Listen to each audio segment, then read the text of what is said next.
Sir विगत दिनों एक भाजपा के यहाँ के सांसद बक्सर के अश्विनी कुमार चौबे जो है वो अंबेडकर जी के प्रतिमा के नीचे यज्ञ कर रहे थे और भीम आर्मी के 3 कैडर गए और उनको जो है धूल चटाने का काम किया। कहाँ से एनर्जी आई है? चमार रेजिमेंट के बारे में क्या कहना चाहते हैं सर? राजपूत रेजिमेंट है, डोगरा रेजिमेंट है, सिख रेजिमेंट है, जाट रेजिमेंट है, इससे तो जातिवाद नहीं बढ़ रहा है। भोजपुरी के कलाकार हैं सर, मायावती पर जो अच्छी टिप्पणी की है गाना के माध्यम से, क्या कहिएगा? जगह है सर विगत दिनों एक भाजपा के यहाँ के सांसद बक्सर के अश्विनी कुमार चौबे जो है वो अंबेडकर जी के प्रतिमा के नीचे यज्ञ कर रहे थे और भीम आर्मी के 3 कैडर गए और उनको जो है धूल चटाने का काम किया। कहाँ से एनर्जी आई है 3 कैडर के पास? ये बाबा साहब अंबेडकर के विचारों की एनर्जी। भीम आर्मी का एक एक योद्धा सैकड़ों पाखंडियों पे भारी है।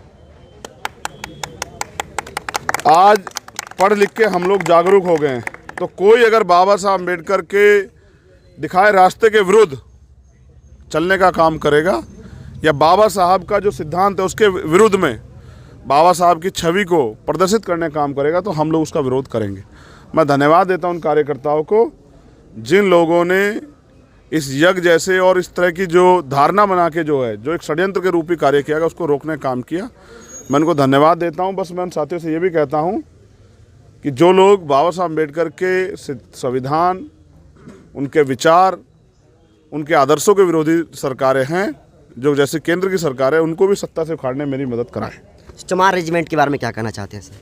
मैंने मांग की है आज बाकायदा ट्वीट करके, और मेरा ऑफिशियल स्टेटमेंट है कि 1 मार्च 1943 को चमार रेजिमेंट बनी। जब जातियों की रेजिमेंट बनी, उस रेजिमेंट का गौरव, उस रेजिमेंट का संघर्ष, उस रेजिमेंट का साहस, उसकी वीरता की गाथाएँ इतिहास में वर्णित हैं कि किस तरह उन्होंने सेकेंड वर्ल्ड वॉर में धूल चटाने का काम किया। और जब उनसे कहा गया वापस लौटने के बाद, उनको बैटल ऑनर ऑफ कोहिमा भी जो है मिला, जब उनसे कहा गया कि आपको आज़ाद हिंद फौज जो सुभाष चंद्र बोस के नेतृत्व में इस देश की आज़ादी की लड़ाई लड़ी थी, उनके खिलाफ लड़ने को कहा गया, तो उन्होंने अपने देश के लोग जो देश की आज़ादी के लिए संघर्ष कर उनके खिलाफ लड़ना सही नहीं समझा और इसकी कीमत उनको उनकी बटालियन को ख़त्म करके चुकानी पड़ी। उनकी नौकरियां भी चली गई, उनके मेडल भी चले गए। आज भी चमार रेजिमेंट के बहुत सारे साथी हरियाणा में जिंदा हैं।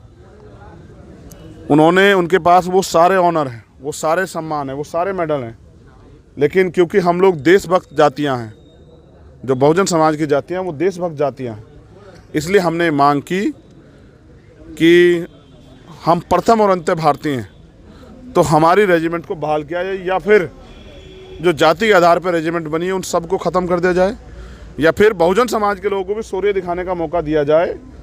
Ahir regiment, Gujjar regiment, Kushwaha regiment, Maurya regiment, Nishad regiment और जो भी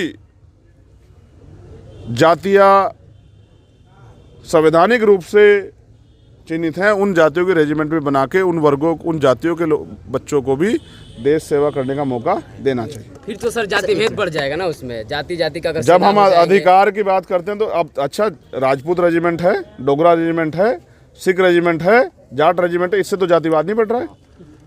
पढ़ा करो। जाति की गिनती करने से जातिवाद नहीं बढ़ता, लेकिन जाति के आधार पर शोषण करने से जातिवाद बढ़ता है। और जाति का जो शोषण है ये खत्म होना चाहिए। सर एक भोजपुरी के कलाकार हैं सर, मायावती पर जो अच्छी टिप्पणी की है गाना के माध्यम से, क्या कहिएगा उसको लेकर? तुम उल्टे लोगों के बारे में पूछोगे, इनके लिए तो हमारे जिले विले के लोग बता। रामचरितमानस का मुद्दा बिहार में सफल हुआ है।